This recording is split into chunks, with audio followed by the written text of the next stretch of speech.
Now, I was shared with you, I was at a fairly large fire earlier in August. And that fire was out in a western state. It was, 65,000 acres.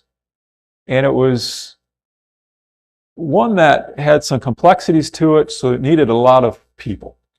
In fact, at some point at the peak, it was estimated we had about 1,500 people on that fire in different capacities. Now, when you think about managing that amount of people, it takes me back a little bit to the Sabbath school lessons we've had recently where Moses received instruction from his father-in-law Jethro. It would be just too much for one person to organize such a large thing. So what did Jethro suggest? He said you need to put people over hundreds and tens and so on and so forth. So it gives you this span of control.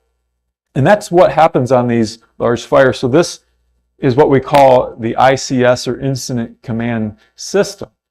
And way at the very top you have a commander, and then there's a lot of other things going on there, but this one, those four really play a big part in how that branches out so that your span of control doesn't get too crazy. Much easier if you can look over 7, 8, 9, 10 people versus 50 or 60.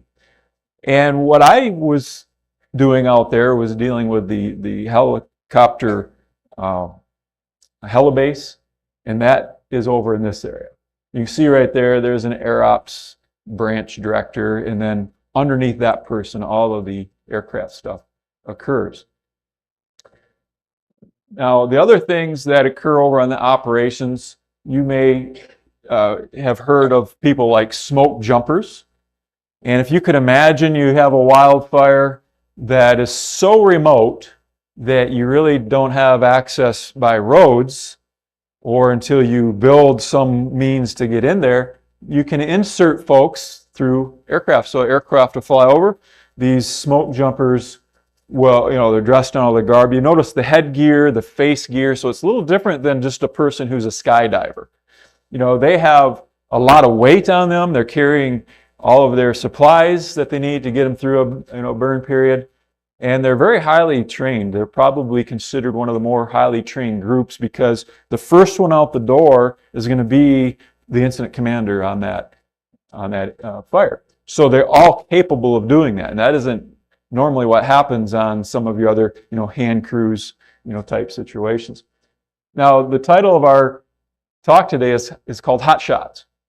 And so that's what these folks are. They're usually a group of about 20 persons, men and women both qualify. It's very taxing on the body. You have to be very physically fit. And these are, type 1 hand crews capable of scaling the worst, outcroppings, Goat Rock, and they're very physically fit and like I said, very well trained. And the reason I wanted to bring these to light is when I was at the helibase, I was talking to a young man who was embedded with one of these hotshot crews. And he didn't really know a lot of their culture. You kind of get a feel for it from the outside looking in, but what is it really like to be, a part of this crew? And one of the things that he didn't expect was that when you camp, because basically they're going to bring all their own camping gear. You don't have hotels to stay in out here in the wilderness. So as you have your camping gear, from the time that the superintendent of that crew calls you awake to the time you have to be on your transport, whatever that is, a bus or a van or whatever transport you have, guess how much time you have from waking up to being on the bus? What would you think would be a reasonable amount of time? 30 minutes? Somebody said 10 minutes, so you're really pushing it, aren't you? Yeah, for most of us, it's going to take at least 30 minutes, but usually by the time you stretch and get your eyes open, it could take 45 minutes, an hour. 5 minutes. 5 minutes. Now, that would seem impossible, and it may be.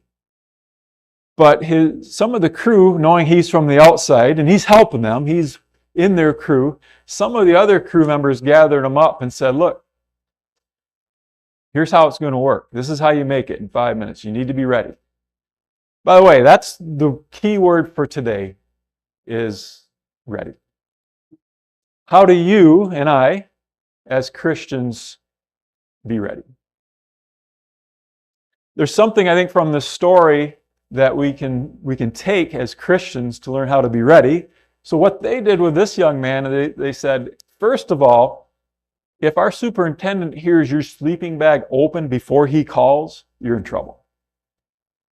Now what that means, I don't know. Is it hazing? Is it humiliation? Is it doing extra PT? I'm not sure. But you'd be in trouble. So make sure you don't unzip your bag before the call goes out to get ready. In fact, they said, don't even zip your bag. You crawl in that bag fully clothed. You can take your boots off, but you better have your clothes on, slide into the bag, and don't zip it. Now, here's the other thing. Take your cell phone, put it on vibrate, put it in your chest pocket, and set it a little ways before we know he's going to call for you to get up. It'll vibrate, he can't hear it, so you'll be awake. And since you don't have unzipped, you can do some things to get prepared. And that way, when he makes the call, it's a scramble. And it's a source of pride for them to have everything put together, assembled, and be ready to go out on that fire line before anybody else. He told me also when they were digging, they use these hand tools, and they're in a place where you can't take bulldozers, and you can have aircraft come through and put down fire retardant. They can put down water, but you really got to put the fire out on the ground. So they took great pride in whatever section of earth they had to put line in. They were usually done well in advance, and they'd bump up in front of the next crew, and they'd put line in there. So it was a mentality that they had, and it started with being ready. Now it's interesting when I look at this church in its infancies. Here's a question. This is a quiz for you. What year did this church become a church? Remember? Close. Well, here, Richard's saying he built this church in 1994. And that's a true statement. But as far as the Seventh-day Adventist faith, when did it become incorporated? What did you say, Don? Okay, 1863. That's when it became incorporated as a church. But the Advent movement started well in advance of that, didn't it? We could say it was in the mid-1800s and a little before. And it wasn't that they weren't Seventh-day Adventists, because that wasn't even on the radar yet, that the Seventh-day Sabbath was something neglected, large scale in the Christian community. But they were dedicated Christians from all denominations. And one of the things that really stood out to me was that they met great resistance with the Advent message. Now, when I say the Advent message, what am I saying there? What does that mean, the Advent? Yeah, Jesus is coming. And they wanted everybody to be what? Ready for Jesus soon coming. Now, the word soon has a great difference in meaning, because they thought soon meant within a few years.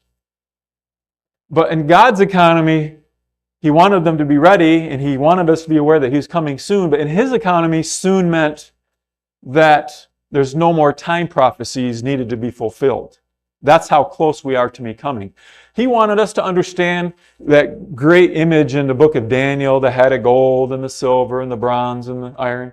He wanted us to understand within that time frame we're at the what part of that statue. We're right at the end of the toes.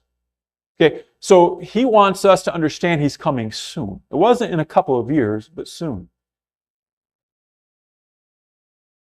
So one of the great surprises, I was reading the testimonies, was that there was a resistance to the Advent movement based on the rejection of the concept of Christ's soon return. They didn't want to hear it. So many of those who were a member of a whatever denomination, but they were just happy and excited that Jesus was coming soon, they met scorn from the Christian economy, the Christian groups, because they were talking about Jesus coming soon. Doesn't that seem strange? You'd have thought that would be something that all of us would embrace, looking for him to come back soon. Now, when we talk about being ready, probably the greater concept is being ready for him to return. So in the spirit of what the first Advent movement really was getting at, and we see that concept come through clearly in Revelation. If you were to go to Revelation 19, for instance, in verse 7, I'll read 7 down through verse 9. And it says, "Let us be glad and rejoice and give him glory, for the marriage of the Lamb has come, and his wife has made herself" what? Made herself ready. Now, there's some imagery there, and we talk about who is the wife, who is the bride. Who is that? That is the church, and you are the church. And this is something that we find in other parables when it talks about the marriage feast and the invitation that's sent out to that feast. Now, it goes on to say, "And to her it was granted to be arrayed in fine linen, clean and bright, for the fine linen is the righteous acts of the saints." And we know that Jesus covers us, doesn't he? So he invites us, he supplies that garment, that pure garment to cover our filthiness. And it says, "Then he said to me, Write, blessed are those who are called to the marriage supper of the Lamb. And he said to me, These are the true sayings of God." Now, I'm going to turn back to Hebrews. I've got it tabbed here, Hebrews chapter 10, because I think it's just to emphasize a little bit more about this garment and what is it actually that's getting us into heaven. So in Hebrews chapter 10, verses 11 through 18. Now at the top of my verse there, it says, it has a title, it says, "Christ's death perfects the sanctified." That's the element here that we're talking about.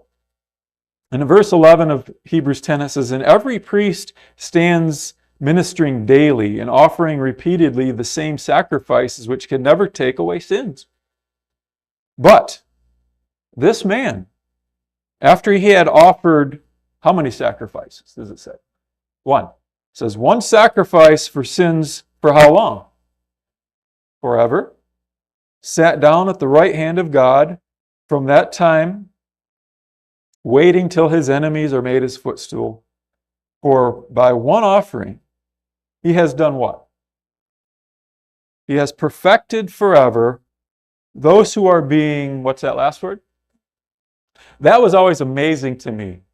He says he has perfected those who are being sanctified. So that being sanctified would indicate a present tense, but he views you as perfect because when you accept him, he justifies you. So you are justified.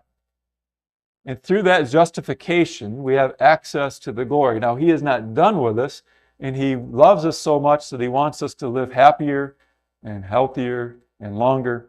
And so there's this process that he works through us called sanctification. And that's really a life work, isn't it? It's something that we're all experiencing.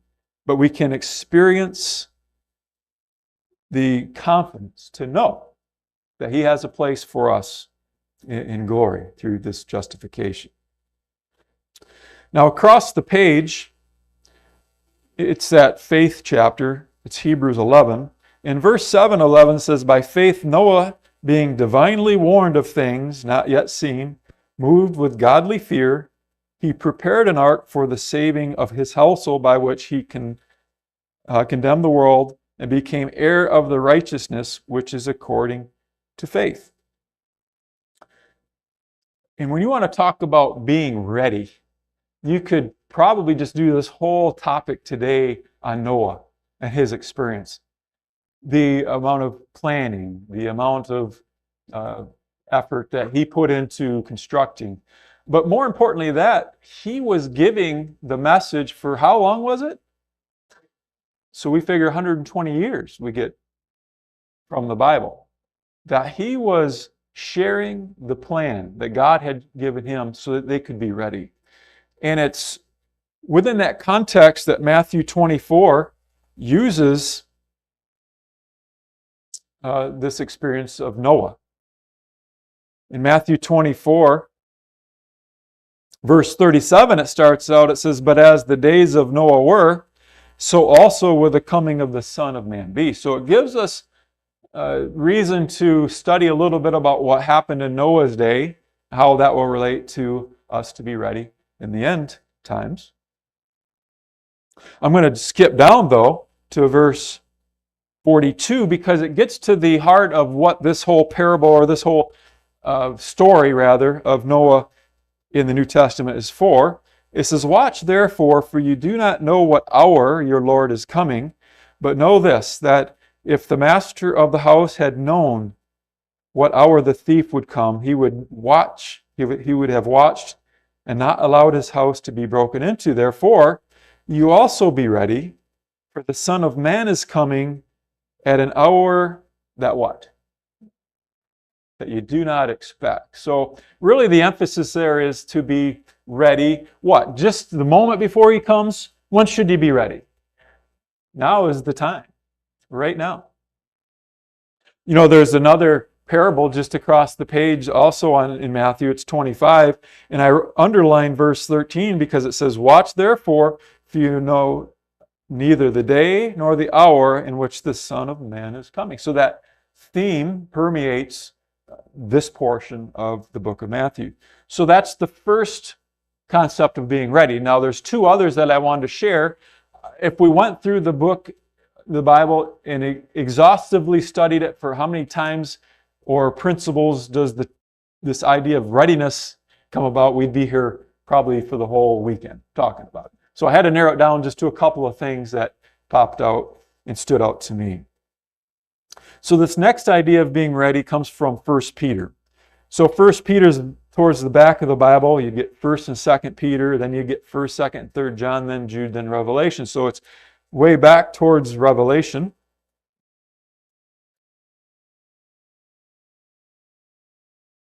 So that's 1 Peter 3. And just before I read that, I'm going to share with you a little background as to what Peter was up against. So this is a commentary, and it's dealing with those exact verses 13 through 17. So listen to what the background is.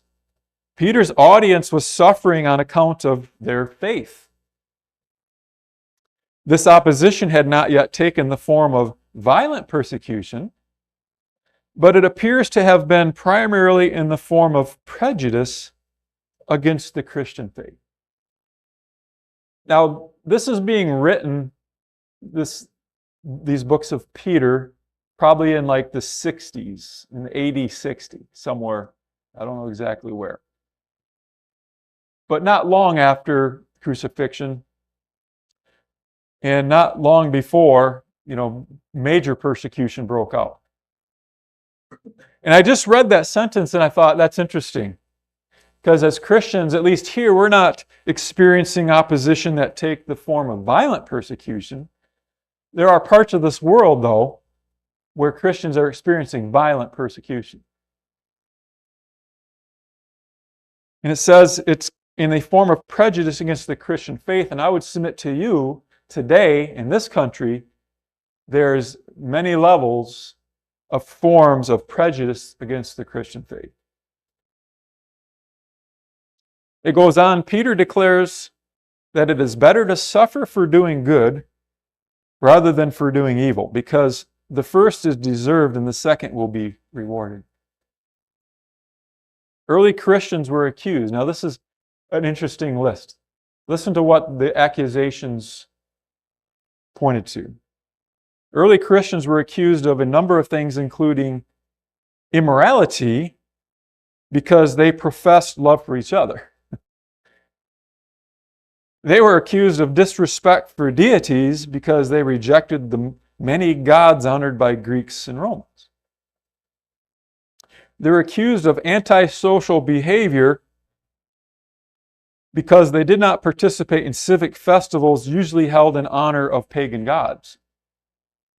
They were accused of anti-family behavior because new Christians were often rejected by their families. They were accused of introducing a new religion because Romans loved their traditions.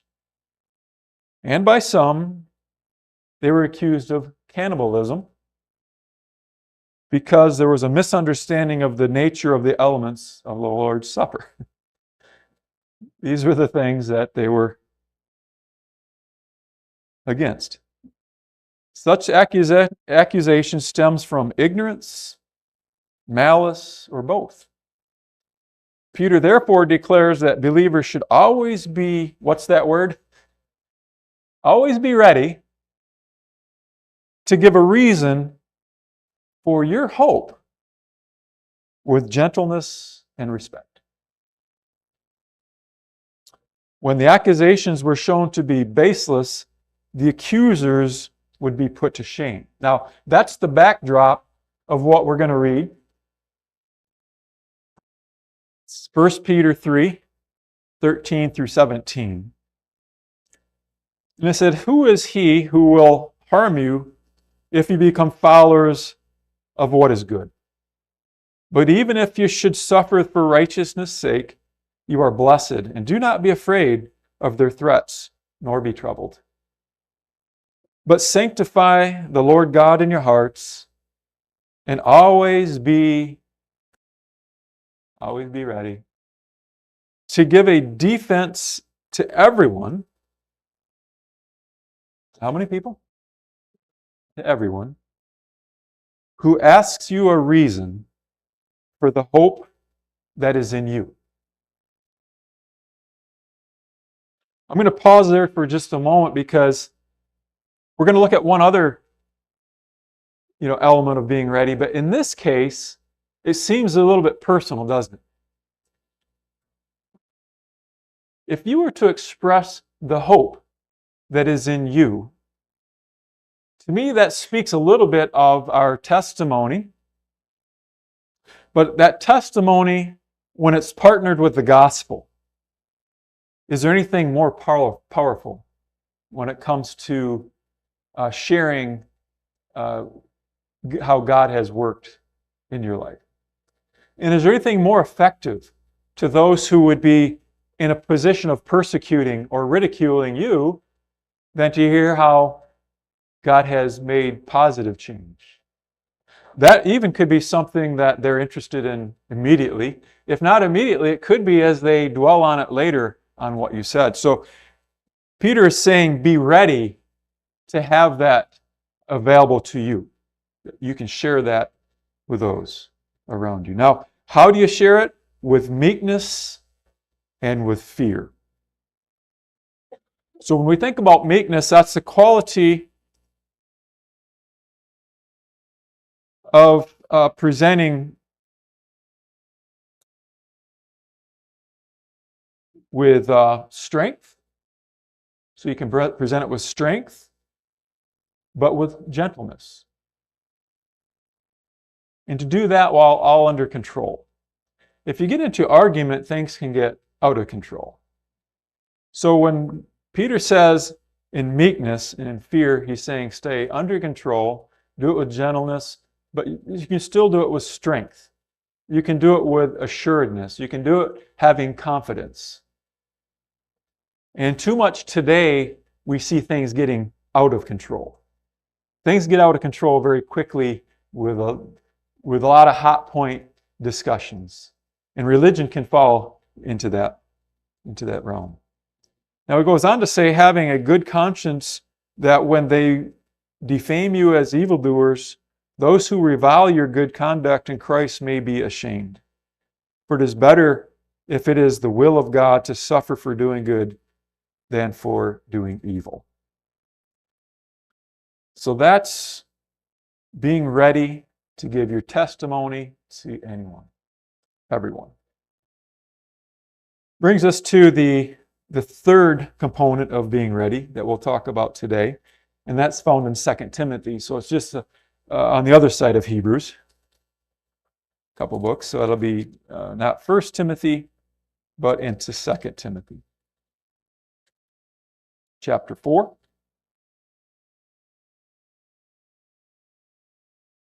And verses 1 through 5. I didn't change my screen up here. This one was for 1 Peter. I have a testimony that I am what? Child of God. There's no higher calling I can imagine than to have that title of being a child of God. So we're into 2 Timothy 4, 1 through 5, and it says, I charge you therefore before God and the Lord Jesus Christ, who will judge the living and the dead at his appearing and his kingdom. What does it say to do?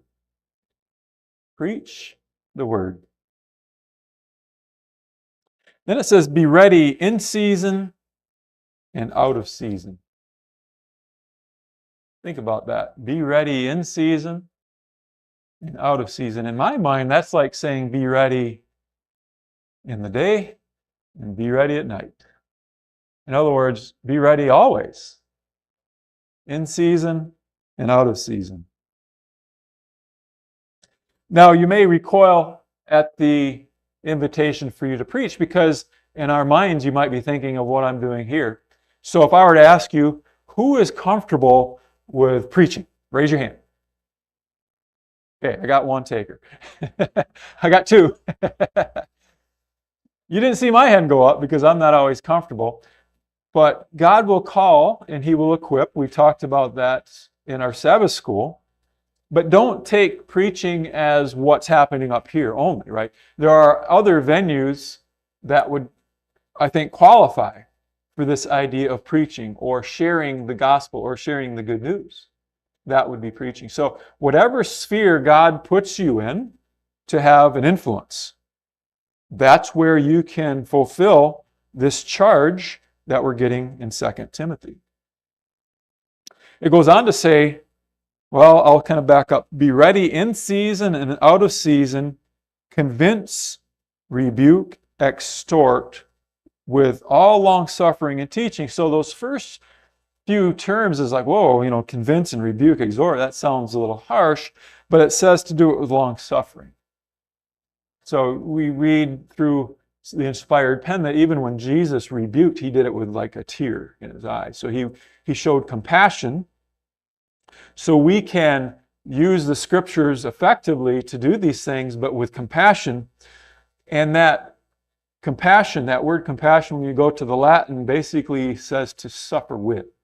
So when they see that you're there with them through the difficulty, that gives them strength, and that'll be encouragement. If we were to use that more as a weapon, then you get that resistance, and that's not at all what we're learning here in 2 Timothy. It says, for the time will come when they will not endure what? That is all too real today. And I want to say that that's all too real both without the church and within the church, the greater Christian church.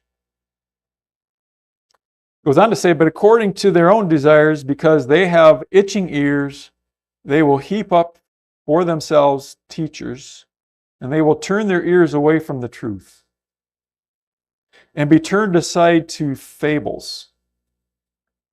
But you be watchful in all things, endure afflictions, do the work of an evangelist, and fulfill your ministry.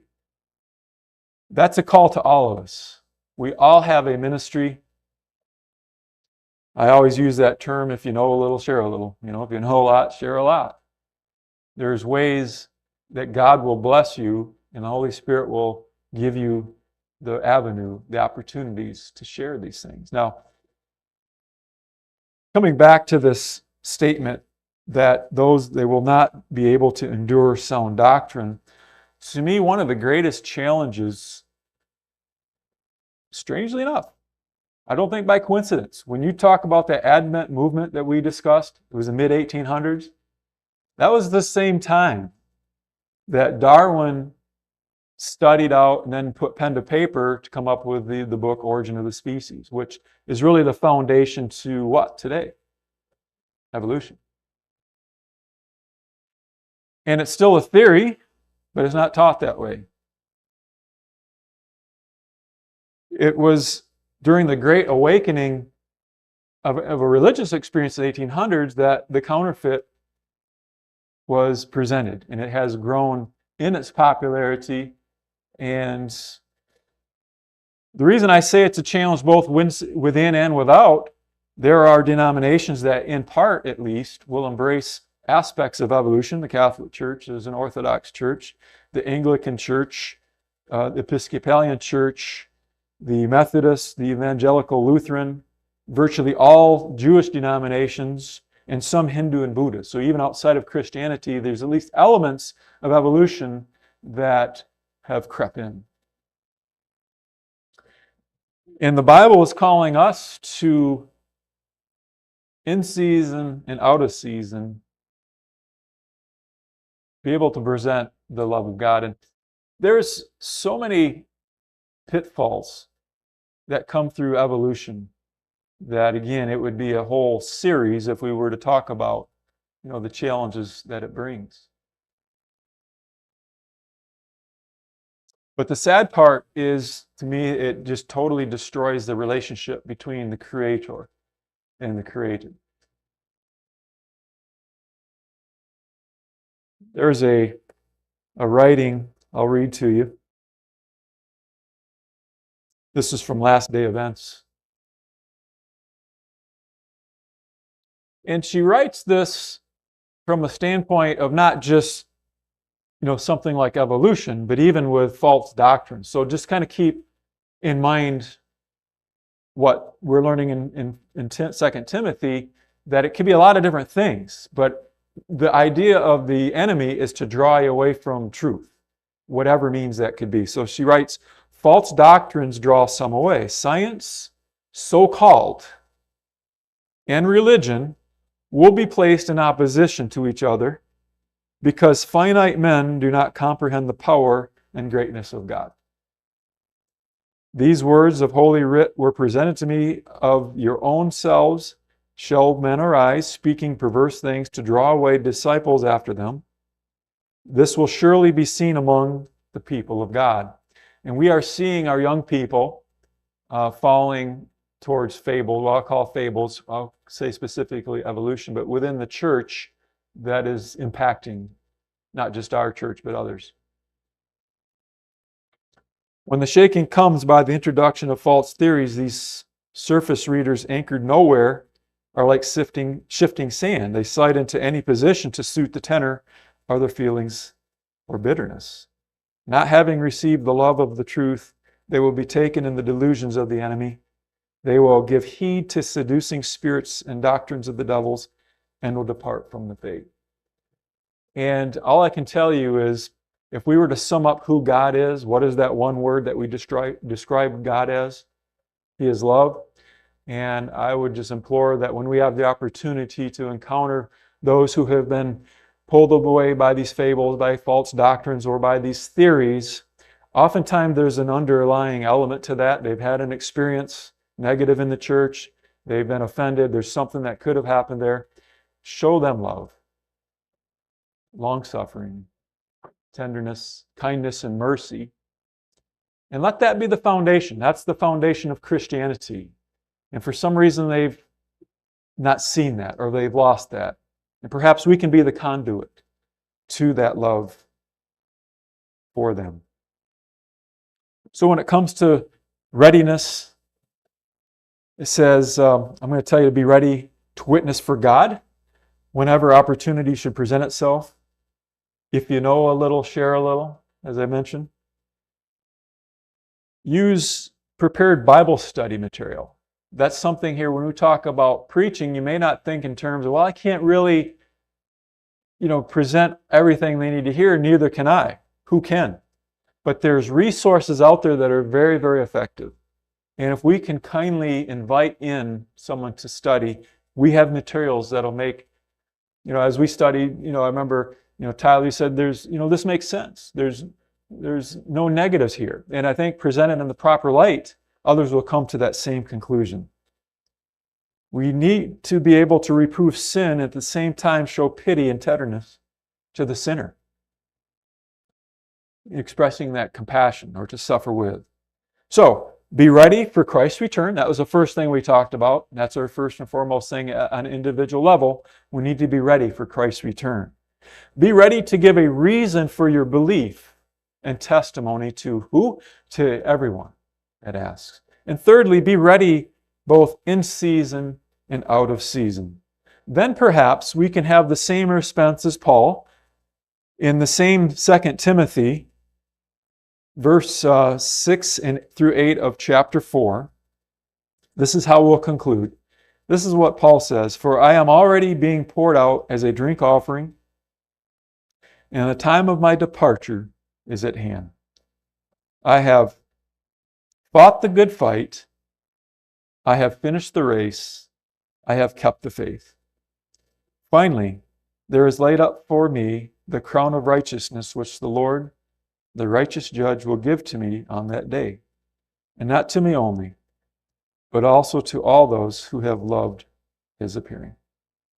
We ask God's mercy.